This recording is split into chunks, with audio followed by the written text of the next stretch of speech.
Friends, कैसे हो? आज बहुत दिनों के बाद मुलाकात हो रही है। तो लास्ट हमारा टॉपिक चल रहा था प्रॉफिट लॉस पे, तो उसी को हम आगे बढ़ाएंगे प्रॉफिट लॉस को।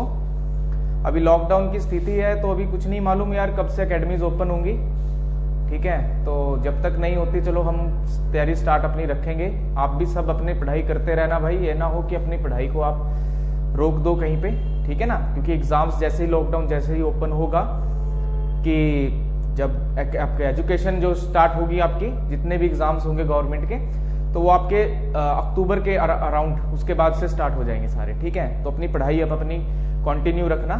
एसएससी CHSL का तो नोटिफिकेशन आ ही रखा है, उनके तो एग्जाम्स अभी हाल ही में होने वाले हैं, ठीक है। तो चलिए जी हम अपना टॉपिक शुरू करते हैं, प्रॉफिट एंड लॉस। आज का जो हमारा क्वेश्चन है पहला, देखिए लास्ट हमने जो क्वेश्चन करे थे 10 तक क्वेश्चन हुए थे, आज हमारा सेकंड पार्ट है इस पे, ठीक है।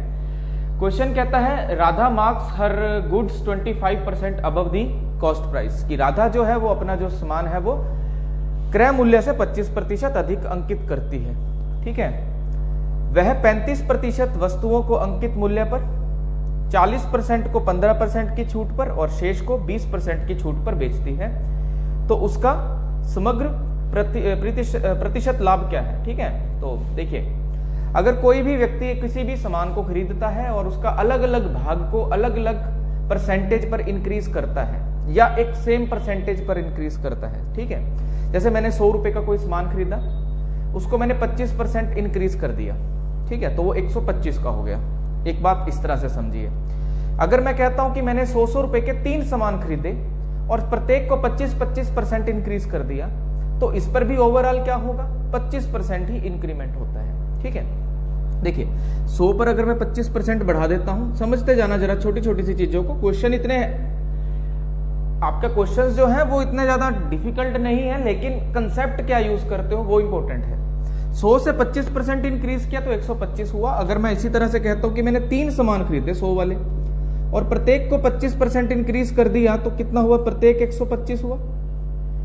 तो भाई अगर प्रत्येक 125 है तो 300 रुपए वाले 3 सामान हैं और कितने के जा रहे हैं, 375 के। यहां से अगर आप देखते हो तो 25 का इंक्रीमेंट है, सॉरी 75 का इंक्रीमेंट है, कितने पर, 300 पर। तो ये भी कितना हुआ अगेन, 25%। तो या तो एक सिंगल चीज पर देख लो, एक सिंगल कॉस्ट देख लो किसी पर इंक्रीमेंट करना है, या आप प्रत्येक को 25-25 बढ़ा रहे हो तो भी कितना बढ़ रहा है, यहाँ पर 25% बढ़ रहा है, ठीक है। तो बस हमने इसी तरह से क्वेश्चन को समझा। अब क्योंकि क्वेश्चन को मैंने इस तरह से क्यों समझ कर रहा हूं इसको सॉल्व, क्योंकि इसमें जो वैल्यूज है वो अलग अलग हैं, ठीक है। अगर आप 125 को ब्रेक कर करके लिखते रहोगे तो आपकी कैलकुलेशन थोड़ी ज्यादा हो जाएगी। तो मैं इसलिए आपको ये चीज समझाना चाहता हूं कि आप इस तरह से भी अगर आप अलग अलग इंडिविजुअली 25% बढ़ाते हो तो ओवरऑल आपको यहां पर भी 25% का ही इंक्रीमेंट मिलेगा। चलिए जी क्वेश्चन देखो क्या था। क्वेश्चन है जो 125% उसने इंक्रीमेंट किया और उसमें अलग अलग भाग को वो 25% पर उसने, मैंने कहा, बढ़ा दिया। तो फर्स्ट जो है, she sales 35% of his goods at the mark price, ठीक है। 35% जो है वो उसने क्या करा, मार्क प्राइस पर बेचा। अब मार्क प्राइस कितना था भाई, 25% उसने बढ़ा दिया है। मार्क प्राइस पर कितना इंक्रीमेंट करा है, 25% का। तो मैं बोल सकता हूं जो ये 35 सामान है, 35% का मतलब जो 35 रुपए का सामान है, रुपीज में चलो, जो ये 35 रुपए का सामान है इस पे 25% का इंक्रीमेंट है। तो 25% का इस पे इंक्रीमेंट है, तो मैं सिर्फ 25% का इंक्रीमेंट ही निकालता हूं, क्योंकि इन दी एंड मुझे ओवरऑल गेन चाहिए। तो 35 का 25%, इट मीन्स 35 इंटू 25 करेंगे हम, कितना होगा, 875। और परसेंटेज वैल्यू में अगर हम देखते हैं तो ये कितना हुआ, 8 रुपए 75 पैसे। तो ये इतना हिस्सा जो है इस पे 8 रुपए 75 पैसे का प्रॉफिट हुआ। उसके बाद 40% एट 15% डिस्काउंट। अब जो 40% सामान है उसको कितने में बेच रहा है, 15% के डिस्काउंट पे। तो भाई पहले 40 का जो सामान है, 40% का सामान है, उसको बढ़ाया भी तो होगा, कितना परसेंट, 25%। तो 40 को मैंने 25% से जैसे ही इंक्रीमेंट किया तो वो कितना हुआ, तो मैंने देखा 40 का मैंने 25% जब इंक्रीमेंट किया था तो वो कितना हुआ, 40 का 25%, चौथा हिस्सा यानी 10 इंक्रीमेंट होकर 50 हुआ। अब इस पर मैंने डिस्काउंट दिया कितने परसेंट का, 15% का। बात समझ आ रहे हो, ये डिस्काउंट है मेरा और ये मैंने उसको इंक्रीमेंट जो किया है सामान पे। तो 40 जो सामान है 40%, वो 25% से उसको पहले इंक्रीज किया, 50 हुआ, उस पर डिस्काउंट दिया 15% का, तो कितने का हुआ, 40 से 50, 50 का 15% कितना हुआ 7.5 रुपए। तो 7.5 रुपए का मतलब कितना हुआ 43.50, ठीक है 42.5 का हुआ है। क्लियर है? 50 का 15% हुआ ना, 7.5 रुपए का डिस्काउंट हुआ तो कितने का हुआ 42.5 का। लेकिन फिर भी इंक्रीमेंट कितना हुआ, कितना प्रॉफिट हो रहा है उसको 2.5 रुपए का इंक्रीमेंट हो रहा है, 2.5, ठीक है ये 2.5 रुपए का इसको इंक्रीमेंट हो रहा है, 40 का था 42.5 का बिक रहा है। अब लास्ट क्या कहता है वो, लास्ट कहता है कि जो उसका रिमेनिंग है वो उसने कितने पर बेचा 20% के डिस्काउंट पे। लास्ट जो कितना ये 35 ये हुआ, 40 यहां बेच दिया तो कितना बचा 25 बचा। 100 अगर मैंने वैल्यू मानी है टोटल तो 100 में 35 यहां जा चुका है सामान 35 रुपए का, 40 रुपए का यहां बचा कितने का 25 रुपए का। अब इस 25 रुपए को पहले वो बढ़ाएगा कितने परसेंट 25%, ठीक है जी। और फिर उसको क्या करेगा, जो भी वैल्यू आएगी उस पर वो क्या करेगा, उसको डिस्काउंट देगा कितने परसेंट का 20% का, ठीक है। मैं आपको बताऊं अगर ये वैल्यू मैं पहले 25% बढ़ाता हूं और बाद में 20% डिक्रीज करता हूं तो ये अगेन कितनी वैल्यू मिलेगी मुझे 25 मिलेगी। कैसे मिलेगी देखिए, कैलकुलेशन नहीं करूंगा मैं, आपको एक चीज बताऊंगा। कभी भी कोई सामान 25% इंक्रीज हो जाए और उसके बाद उसको 20% कम कर देते हो तो वैल्यू अगेन वहां पर 25 पर ही पहुंचेगी, अगेन सेम वैल्यू मिलेगी। फॉर एग्जांपल 100 रुपए का कोई सामान है, 25% इंक्रीज किया तो 125 का हुआ। अगर 125 को मैं 20% से कम करता हूं तो 125 का 10% 12.5 रुपए और 20% कितना हुआ 25 रुपए। तो ये अगेन कितना आ गया 100 रुपए आ गया। तो वो वैल्यू अगेन कितनी हो जाएगी सेम हो जाएगी। आप इसको अगर टोटल वैल्यू निकालते कि भाई ये 25 का 25% तो 6 रुपए 25 पैसे मिलते हैं, यानी 31 रुपए 25 पैसे, फिर उसका 20% तो अगेन 25। कैलकुलेटेड पार्ट था, लेकिन अगर आपको ये परसेंटेज वैल्यू का पता होता तो आप एग्जैक्ट बता देते। इट मींस लास्ट वाला जो स्टेप है इसमें कोई प्रॉफिट कोई लॉस नहीं हुआ। तो भाई पहले वाले सामान में कितना मिला मुझे 8 रुपए 75 पैसे का प्रॉफिट हुआ, सेकंड केस में मुझे कितने का प्रॉफिट हुआ 2 रुपए 25 पैसे का। तो ओवरऑल परसेंटेज मेरे को 100 पर मिलनी है ये, तो 100 पर 8 रुपए 75 पैसे और 2.25 को मैं ऐड करता हूं तो 8 और 2 10 और 0.75 और 0.5 कितना हुआ यानी 1 रुपए 25 पैसे। और तो हमारा जो आंसर हुआ वो कितना हुआ 11 रुपए 25% का जो है वो मुझको प्रॉफिट हो गया, ठीक है। हमने 100 वैल्यू मान के चले हैं तो उस पे ये है। तो कैलकुलेटेड पार्ट था, मैंने इसीलिए आपको इंडिविजुअली सबको सॉल्व करवाया है, ठीक है। आप अगर पूरी वैल्यू को बढ़ा देते 125 फिर ब्रेक करते आपका कैलकुलेटेड पार्ट ज्यादा होता। ये हमारा क्वेश्चन नंबर फर्स्ट था। चलिए next question number 2। Second number question जो है अच्छा क्वेश्चन है ये भी। क्वेश्चन नंबर सेकंड कहता है एक व्यक्ति जो है एक आर्टिकल है वो सोल्ड किया जाता है एक सर्टेन प्राइस पर। If it is sold at 33 1/3 of this price there is a loss of 33 1/3%। आप टाइम लगाना भाई, ठीक है, मैं बताना भूल गया। टाइम लगाना क्वेश्चंस के लिए, हर क्वेश्चन के लिए 50 सेकंड और आप अपने प्रैक्टिस करते चलो, ठीक है। तो अगर वह उसको 33 1/3% क्या करता है उसको लॉस होता है।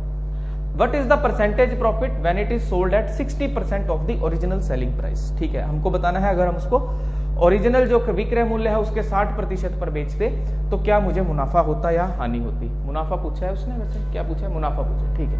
देखिए भाई 33 1/3% की वैल्यू का मतलब कितना हुआ 1/3, ठीक है। 1/3 होता है क्या 33 1/3%, ठीक है। मैं इसको 1/3 लिख दूं या मैं इसको 100/300 लिख दूं तो कोई फर्क नहीं पड़ने वाला। अब मैं इसको 100/300 इसलिए लिख रहा हूं, 300 वैल्यू इसलिए लिख रहा हूं क्योंकि उसने आगे क्या कहा परसेंटेज को है उसने, मैंने मान लिया 300 रुपए का वो सामान था, उसका जो मार्क प्राइस है मान लीजिए वो 300 रुपए है, उसने वो कितने में बेचा, उसने वो कितने में बेचा, उसने उसको सामान को बेचा 33 1/3%। उसकी जो सेलिंग प्राइस था ये 300 मैंने सेलिंग प्राइस मान लिया। अगर पहला 300 रुपए उसका सेलिंग प्राइस होता, एसपी है ये, अगर 300 रुपए उसका सेलिंग प्राइस होता तो वो उसका 33 1/3 बेच रहा है, यानी वो उसका 1/3 प्राइस पर बेच रहा है, यानी वो कितने में बेच रहा है उसको 100 रुपए में बेच रहा है। ये बात क्लियर है। तो ये 100 रुपए में जब सामान बिक रहा है तो क्या हो रहा है उसको व्यक्ति को 33 1/3% का ही लॉस हो रहा है। तो 33 1/3% का मतलब 1/3। अगर 1/3 का उसको लॉस हो रहा है तो ये सामान कितने का बचा, ये सामान बचा 2/3 का। तो ये 2/3 किसको रिप्रेजेंट करता है 100 रुपए। ये बात क्लियर है कि 33 1/3% का लॉस हो रहा है तो सामान बेचने के बाद कितने का मिला मुझे, 2/3 भाग बचता है मेरे पास। 2/3 भाग का सामान कितने का बेचा, 100 का। तो एक पूरा भाग क्या हुआ, एक पूरा भाग अगर मैं निकालता हूं यहां से तो पूरा भाग निकला मेरे पास, ये 3 इधर मल्टीप्लाई हो जाएगा, 300/2 यानी 150। ये 150 क्या आ गया, इसका कॉस्ट प्राइस आ गया। क्लियर है बात। 2/3 एसपी है, 2/3 भाग बिक रहा है 100 रुपए का, तो एक पूरा भाग कितने का बिका, 150 रुपए का। अब वो कहता कि अगर मैंने उस सामान को 60% पर बेचा होता सेलिंग प्राइस के, यानी इस 300 वाले सामान को मैंने कितने में बेचा होता, इसका 60% पर, तो इसका 60% कितना हुआ, 6 या 18, 180 रुपए का बेचा होता, तो मुझे क्या प्रॉफिट होता। तो 150 रुपए का सामान है, अब आप कितने का बेच रहे हो, 180 का, तो कितने का प्रॉफिट हुआ, 30 रुपए का प्रॉफिट हुआ। कितने पर हुआ, 150 पर। क्या वैल्यू आएगी, परसेंटेज वैल्यू, एक फ्रैक्शन वैल्यू 1/5, और 1/5 इक्विवेलेंट किसके होता है, 20% के। ठीक है, लिखने की जरूरत नहीं है, छोटी छोटी कैलकुलेशन है, सॉल्व करते जाओ। 1/5 इसको सॉल्व करेंगे तो उत्तर आ जाएगा मेरा 20%। ऑप्शन नंबर कौन सा है आपका इसमें, ऑप्शन नंबर ए हो जाएगा। ठीक है, फर्स्ट ऑप्शन हो जाएगा आपका। ये था जी क्वेश्चन नंबर 2 मेरे पास। क्लियर आ गई बात सबको समझ। चलिए अगला क्वेश्चन देखिए, क्वेश्चन नंबर 3। चलो जी, टाइम लगाइए जरा इस क्वेश्चन के लिए भी, और जरा फटाफट से सॉल्व करो। 3rd number question. An article is sold at a certain price. If it is sold at 80% of this price, there will be a loss of 10%. What is the percentage profit when the article is sold at the original selling price? बहुत अच्छा question है, last वाले question से ही relate है थोड़ा सा। ठीक है, अगर आप एक सामान को 80% पर बेचते हो, उसके वस्तु का जो मूल्य है उसके मूल्य के 80% पर बेचते हो, तो आपको 10% की हानि होती है। तो मैंने कहा अगर 100 रुपए का कोई सामान खरीदा है और 100 रुपए में ही बेच दिया तो कोई मुनाफा और कोई हानि नहीं होगी। लेकिन मैंने सामान को अगर 20% कम पर बेचा, इट मींस 80% पर बेचा, तो इस 80% पर मुझे क्या हो रहा है, 80% पर मुझे 10% का लॉस हो रहा है। यानी वो सामान 100 रुपए की बजाय कितने का बिक रहा है, 90 का बिक रहा है। ये बात क्लियर है। 80% इक्विवेलेंट हो गया 90 के। जितनी चीज मैं लिख रहा हूं, आप अगर इतनी ही चीज लिखते हो तो आप बहुत अच्छे से तैयारी कर रहे हो। अब वो कहता अगर आपने उस सामान को ओरिजिनली सेलिंग प्राइस पर बेचा, यानी ओरिजिनल ही उसके विक्रय मूल्य पर बेचता, तो आपको कितने रुपए का प्रॉफिट होता। तो भाई अगर 80% पर बेचता है तो 90 रुपए का मतलब मेरे को वो मिल रहे हैं। अब वो कह रहा है अगर ओरिजिनली बेच, तो ओरिजिनली तो कितने पर बेचना चाहिए था उसको, 100% पर। ओरिजिनल सेलिंग प्राइस तो 100 था हमारा, क्योंकि यहाँ तो 20% कम पर बेच रहे हैं, तो मुझे यहाँ पर क्या होता, ये चीज पूछा, बस ये क्वेश्चन है। तो 80 जो है वो रिप्रेजेंट करता है 90 को, और 100% की वैल्यू बतानी है। अगर देखिए ये वैल्यूज आप, मैं पहले यहाँ पर कैंसल आउट कर देता हूँ। ये 4 वैल्यू होगी परसेंटेज वैल्यू में, ये 5 होगी। तो 4 जो है वो रिप्रेजेंट करेगा यहाँ पर 90 को। तो 4 इकाई किसके बराबर हुआ, 90 के। तो ये इसका कितना गुना हुआ, 4 जो है वो 90 का होता है 22.5 गुना। अगर ये 22.5 गुना है तो ये भी कितना हो जाएगा, 22.5 गुना। तो 22 पंजे 110 हुआ, और 5 × 5 1.25 हुआ, तो कितना हुआ, 112.5। प्रॉफिट परसेंटेज पूछा है या वैल्यू पूछी है, देखते हैं जरा। हाँ, उसने पूछा है कि कितना परसेंट का प्रॉफिट हुआ, तो अब वो सामान 112.5 का बिक रहा है, किसकी बजाय, 100% की बजाय। तो कितना इंक्रीमेंट हुआ, 12.5% प्रॉफिट हुआ। क्लियर है बात मेरी। आप इसको ऐसे भी लिख सकते थे कि 90 डिवाइडेड बाय 80, और आप यहां से वैल्यू निकालते किसकी, 100 की। ठीक है, मैंने इसको एज इट इज ऐसे यहीं पर इसको सॉल्व कर दिया। क्लियर है बात। चलिए जी, नेक्स्ट नंबर क्वेश्चन 4।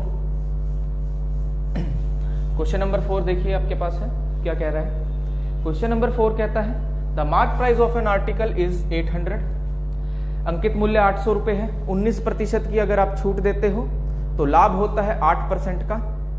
तो बताइए अंकित मूल्य को इस लागत मूल्य से कितने प्रतिशत अधिक निर्धारित किया गया था। ठीक है, देखिए जब भी अंकित मूल्य, एमआरपी और कॉस्ट प्राइस की बात होती है तो आप डायरेक्ट उसका रेशियो लिखा करो, जो मैंने लास्ट लेक्चर्स में भी बताया है आपको कि एमआरपी और सीपी का जो रेशियो है वो क्या होता है, ये होता है 100 प्लस प्रॉफिट परसेंट, और ये होता है 100 माइनस डिस्काउंट परसेंट।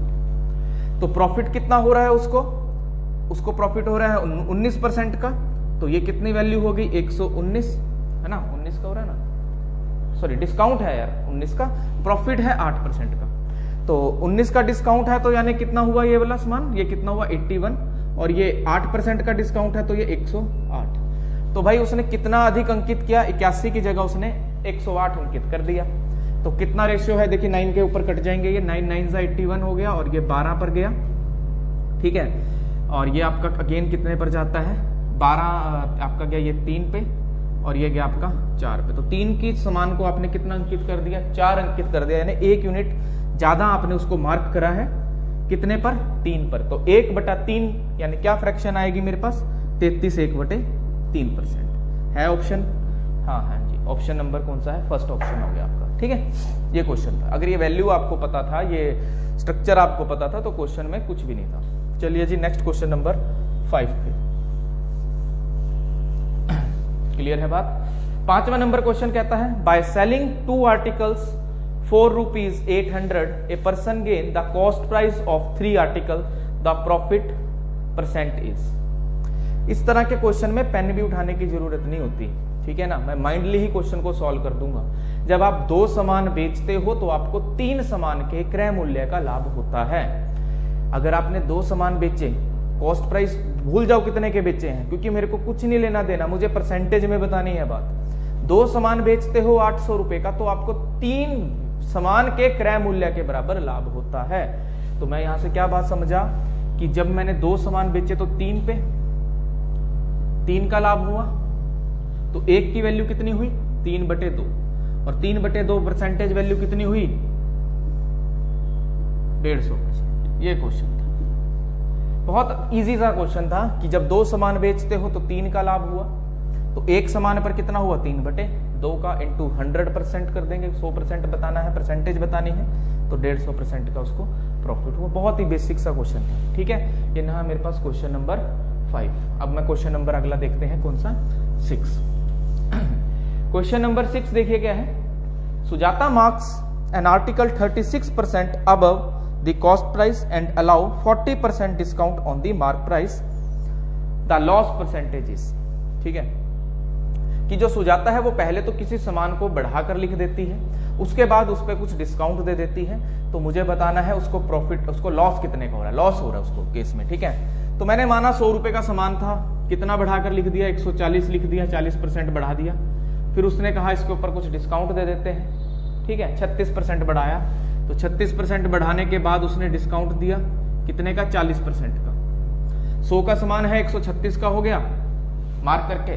अब इस पे उसने डिस्काउंट देने की कहा, कितना डिस्काउंट दे रही है, 40% का डिस्काउंट दे रही है। अब एक देखिए जरा, या तो आप 136 का पहले 40% डिस्काउंट निकालोगे, जो भी डिस्काउंट आएगा 136 का 40% निकालने पर, फिर उसमें से 136 में से माइनस करना पड़ेगा कि सामान इतने का बिका। तो 2 स्टेप करने पड़े कि पहले तो 136 का 40% निकाला और उसके बाद 136 में से उसको माइनस किया। तो मैं डायरेक्ट ही देख लेता हूं भाई, अगर 40% का डिस्काउंट दिया तो सामान बिका कितने का, 60% का बिका। तो मैं ये प्रोसेस ना करते हुए ये प्रोसेस करूंगा, तो मैं डायरेक्ट निकालता हूं। ठीक है, कैलकुलेशन तो देखो दोनों केस में है, यहां भी 40 से मल्टीप्लाई करना पड़ता है, यहाँ 60 से, यानी 6 गुना करना पड़ेगा। तो मैं फटाफट से 136 का 6 गुना करता हूं, कितना हुआ, छिकम छिकम 36 का 6 कैरी किया 3, 13 6 78 और 3 81, तो 81 रुपए 6 पैसे का वो सामान बिका। तो भाई उसको क्या हुआ, 100 रुपए वाला सामान जो है इन दी एंड कितने का बेचना पड़ रहा है, 81 रुपए 6 पैसे का। ऑप्शन से मेरा हो सकता है उत्तर, देखिए जरा ऑप्शन क्या है इसके, हाँ जी ऑप्शन, क्योंकि देखिए 2 तो फ्रैक्शन वैल्यू है, पॉइंट वाली वैल्यू है, 2 आपकी सिंपल वैल्यूज है, मतलब वो तो नहीं होगा ए और डी, तो 18.4 या 16.8 में से होगा। तो 100 में से अगर मैं 6 को माइनस भी करता हूं तो मेरा यूनिट प्लेस पर 4 आता है, और 4 वाला ऑप्शन सी हो गया। और वैसे भी दिख रहा है ये 18 रुपए 4 जो है, 18.4 जो है उतने का क्या हो रहा है, लॉस हो रहा है। तो 100 से 81.6 पर हो रहा है, यानी 18.4% की हानि हो रही है। क्लियर है जी, आगे ना करो सॉल्व इसको, इतनी चीज लिखते ही आपको सॉल्व कर, मतलब देखते ही पता लग जाना चाहिए, ऑप्शंस देखते रहो ना साथ साथ। चलिए ये था जी क्वेश्चन नंबर 6। अगला क्वेश्चन नंबर है हमारे पास 7वां number question, a person sells an article 16% below its cost price, had he sold it for 33 rupees more, he would have gained 14%। देखिए अगर आप इंग्लिश पढ़ रहे हो तो इंग्लिश के अंदर जो आपके कंडीशनल सेंटेंसेस होते हैं, ठीक है ना, जिसमें कंडीशंस होती हैं आपके पास 3 तरह की कंडीशंस होती हैं। इफ, और जिसमें होता है कि फर्स्ट जो है वो अगर हमारा प्रेजेंट में है तो अगला वाला पार्ट जो है वो भी प्रेजेंट में रहेगा, ठीक है। अगर सॉरी पहला अगर हमारा प्रेजेंट का होता है तो नेक्स्ट वाला फ्यूचर का हो जाता है, ठीक है। अगर फर्स्ट हमारा जो क्लोज होता है, जो हमारा उसमें जो आप पढ़ते हो ना क्लोज होता है, जिसमें मेन क्लोज होता है और आपका सबऑर्डिनेट या कोऑर्डिनेट क्लोजेस हैं। अगर इस तरह की स्टेटमेंट दिख जाए, वो स्टेटमेंट देखो ये दिख रही है, had it sold it for 33 rupees more he would have gained. अगर हमारा फर्स्ट पार्ट जो है वो किस में है, पास्ट में है, तो सेकंड वाला हमारा किस में चला जाता है, पास्ट परफेक्ट में चला जाता है। तो इस तरह की स्टेटमेंट होती है इस वाले क्वेश्चन की, और ये बहुत पेट क्वेश्चन है एग्जाम्स का।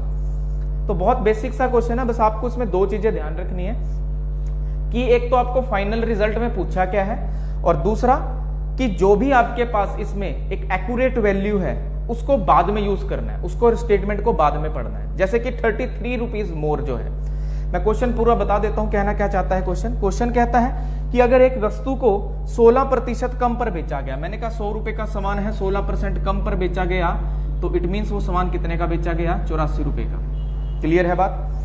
अगर वो 33 रुपए ज्यादा में बेचता, क्योंकि ये मेरी खुद की मानी हुई वैल्यू है तो मैं इसमें कुछ ऐड अपने से नहीं कर सकता, सिर्फ परसेंटेज वैल्यू ही चेंज कर सकता हूं, कोई एग्जैक्ट वैल्यू इसमें ऐड नहीं कर सकता। तो मैंने कहा कि अगर वो 33 रुपए ज्यादा में उसको बेचता है तो इसमें 33 ऐड नहीं करेंगे, तो मैंने कहा जो एग्जैक्ट वैल्यू है इसको साइड में लिख दो, ये 33 रुपए, ठीक है। तो क्या होता है, तो उसको 14% का फायदा होता है, यानी यहां से 14% का फायदा हुआ तो सामान कितने का बिका, वो 100 रुपए वाला सामान अब 14% मुनाफे पर बिका।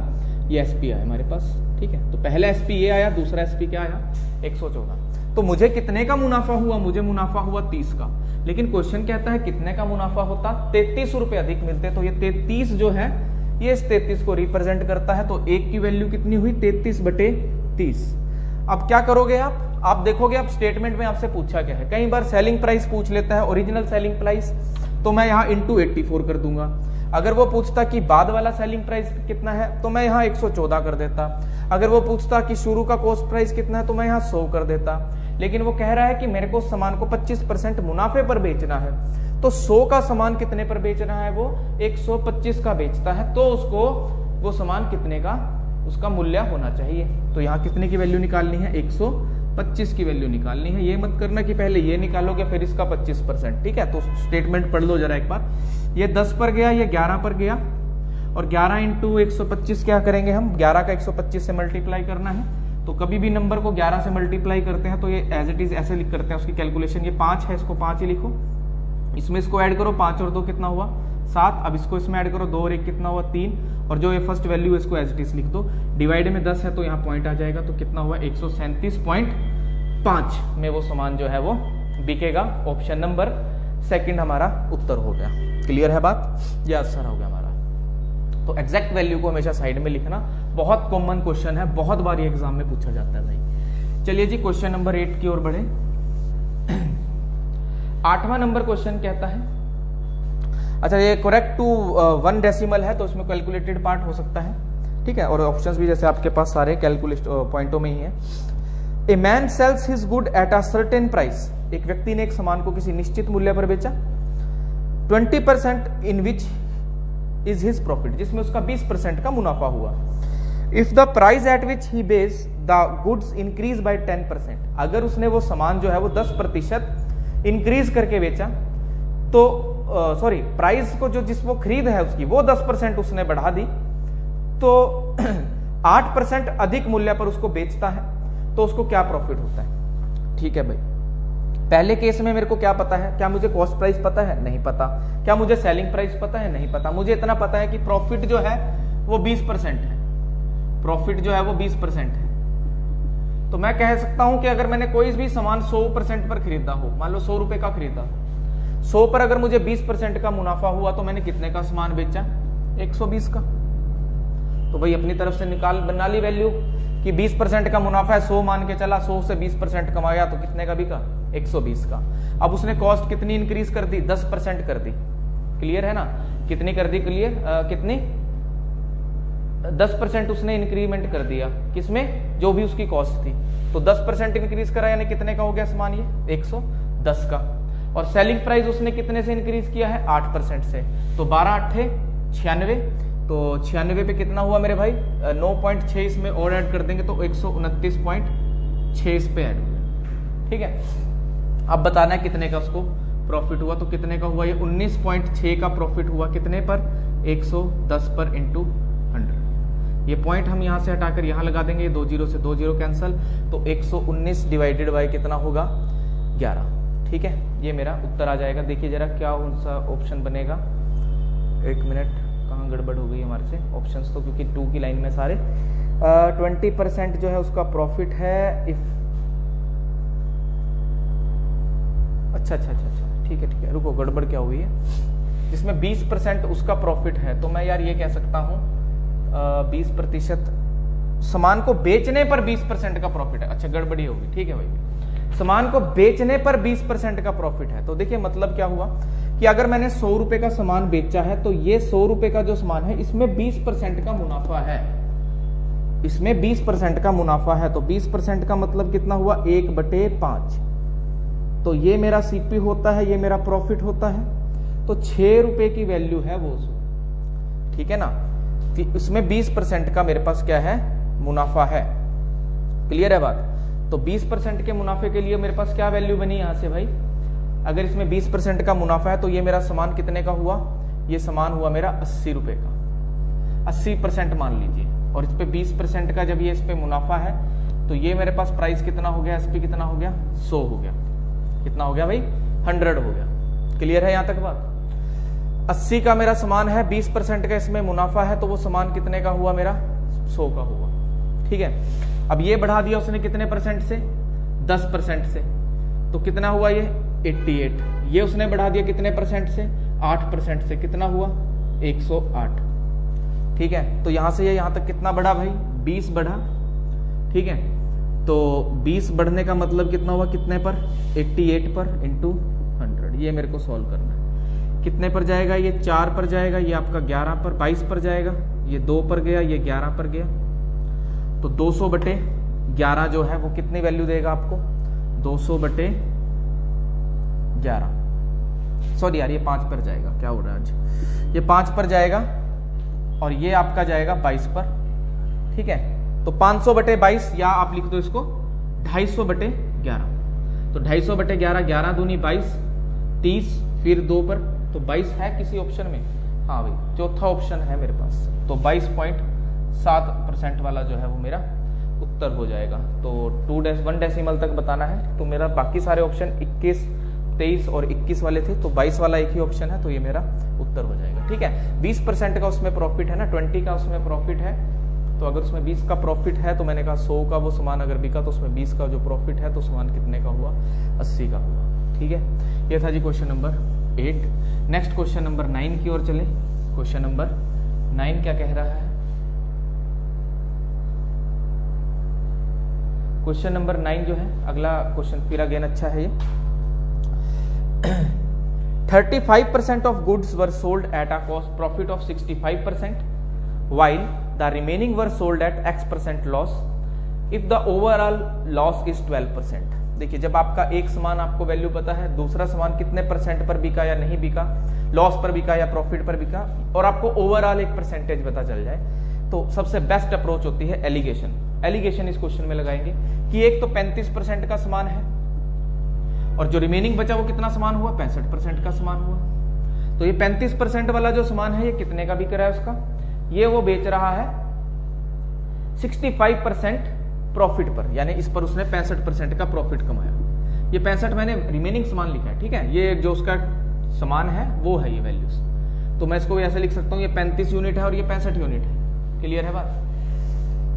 इस पर 65% का प्रॉफिट हुआ और रिमेनिंग पर उसको क्या हो रहा है, X% का प्रॉफिट हो रहा है, लॉस हो रहा है, X% का लॉस हो रहा है। ठीक है, ये मैंने लॉस वाली वैल्यू लिख दी। और ओवरऑल उसको क्या हो रहा है, ओवरऑल उसको लॉस हो रहा है कितने परसेंट का, 12% का। क्या करेंगे अब हम यहां से एलिगेशन लगा देंगे। तो ये एलिगेशन लगाएंगे, इट मींस ये यूनिट जो आएगी, ये जहां पर जो भी वैल्यू आती है, किसकी वैल्यू आएगी, ये 35 और इस 65 का रेशियो आएगा। देखिए भाई, यहां से अगर मैं इसको सॉल्व करता हूं, तो ये 65 माइनस 12, ये कितना हो जाता है, 77 यूनिट। ठीक है, और इधर से मैं इसको लिख देता हूं यहां पर। क्लियर है। चलो मैं थोड़ा सा इजी अप्रोच करता हूं इस क्वेश्चन की, कि मैं देख सकता हूं कि इसके बिना इसको ज्यादा सॉल्व किए मैं क्वेश्चन को कैसे निकालूं कि ज्यादा कैलकुलेटेड पार्ट ना हो। ये 7 यूनिट है। ठीक है, 7 पर कैंसिल आउट कर दिया और ये 13 यूनिट है। यानी 65 जो सामान है वो एक्चुअल में कितना यूनिट है, 77 यूनिट है। तो यानी ये यूनिट मुझे कितना मिल रहा है, ये इसका अराउंड मुझे कितना मिल रहा है भाई, ये 13 6 78 होता है। तो यानी ये इसका 6 गुना मेरे को ये सामान है, ये वाला जो सामान है वो कितना इसके ज्यादा है, 6 गुना है। अगर ये 6 गुना है तो ये भी कितना गुना होगा, 6 गुना होगा ना। तो यानी ये सामान किसके अराउंड होगा, अप्रोक्सीमेटली ये 42% के अराउंड होगा। क्लियर है। अब ये 42% के अराउंड है, लेकिन अगर मैं एलिगेशन लगाता हूं तो मैंने दिस माइनस दिस करके ये लिखा, उसके बाद दिस माइनस दिस करता तो ये मेरे पास 42 आता। इट मीन्स ये 42 में ये 52 क्या होंगे, 12 क्या होंगे, ऐड होंगे, है ना। अगर मैं ये सामान को ऐसे लिखता तो भाई ये क्या लिखता, मैं इस वैल्यू को ऐसे लिखता ना, माइनस के 12 और माइनस के x%। ठीक है। तो इसको जब मैं इसको सॉल्व करता तो ये इक्विवेलेंट किसके है, 42 के मेरे पास इक्विवेलेंट है। तो मुझको क्या पता चल, यहाँ से क्या वैल्यू देखने को मिल रही है कि ये जब मैं किस में से माइनस करूं, अच्छा इसमें से ये माइनस करके यहाँ लिख दिया तो इसमें से ये माइनस होगा, सॉरी इसमें से ये वाली वैल्यू माइनस होगी मेरी। तो कितने के अराउंड आनी चाहिए, ये 42 के अराउंड आनी चाहिए। ठीक है, 42%। तो क्या वैल्यू में से मैं इसको 12 को माइनस करूं, ठीक है, किस वैल्यू में से मैं इसको माइनस करूंगा। तो ये मेरे पास, अगर मेरे पास यहाँ पर वैल्यू कितनी होती है, अराउंड 54 होती है। और क्योंकि ये 6 से थोड़ा सा कम था, 13 6 78 होता है, तो ये 6 से थोड़ा सा कम है, 5.9 के अराउंड कुछ वैल्यू है। तो यहां पर भी जो वैल्यू होगी वो भी इससे 5 गुना, जो इसका मैं यहाँ पर इसका जो 7 वाली वैल्यू जो मैं देख रहा हूं, जिसको 6 गुना करा मैंने यहाँ पर 42 लिखा, जो वो भी क्या होगा, 5 पॉइंट समथिंग होगा। तो 5 पॉइंट समथिंग का मतलब ये कुछ वैल्यू यहाँ पर कम होगी, बहुत ही लिटिल सी। और इसमें से मैंने 12% कम किया तो मेरे पास कितना मिलना चाहिए था, 42%। तो यहाँ क्या वैल्यू हो सकती है, चलो देखिए अप्रोक्सीमेशन पर जाते हैं अगर हम, तो सबसे बड़ी वैल्यू जो मुझे यहाँ पर नजर आ रही है वो क्या आ रही है कि 54 होता तो ये 42 पर आता। तो 54 से जो कम है वो क्या है, 53.5 है। तो 53.5 में से कुछ मैं माइनस करता हूं तो मैं अप्रोक्सीमेटली कहां पहुंच जाता हूं, 42% पर पहुंच जाता हूं। अदरवाइज थोड़ा सा कैलकुलेटेड पार्ट है, तो उस कैलकुलेटेड पार्ट से हम बच सकते थे इसको इस अप्रोच से चलते हुए। क्लियर है बात। ये मेरे पास क्वेश्चन नंबर कौन सा था, 9 नंबर क्वेश्चन था। और लास्ट क्वेश्चन जो है आज का 10वां क्वेश्चन जो है वो देखिए क्या है, 10th नंबर क्वेश्चन। एक व्यक्ति जो है वो एक सामान को 14% के उसको इंक्रीमेंट कर देता है। ठीक है। तो यदि वह क्या करता, इस पर 121 रुपए उसको क्या मिलते, कम मिलते, यदि वह उसको 8% के लॉस पर बेचता। तो वही जैसे हमने कि लास्ट क्वेश्चन पढ़ा था वही है ये भी, कि जैसे 100 का कोई सामान है तो 114 में उसने पहले बेचा, तो उसको 121 रुपए कम मिलते हैं। तो एग्जैक्ट वैल्यू मैंने साइड में लिख दी, तो 8% का उसको लॉस हो रहा है।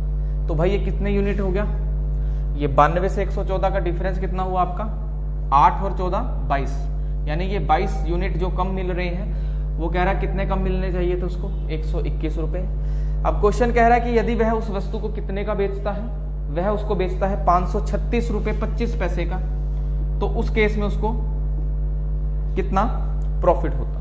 ठीक है, ये चीज आपको बताना है, लॉस होता या प्रॉफिट होता।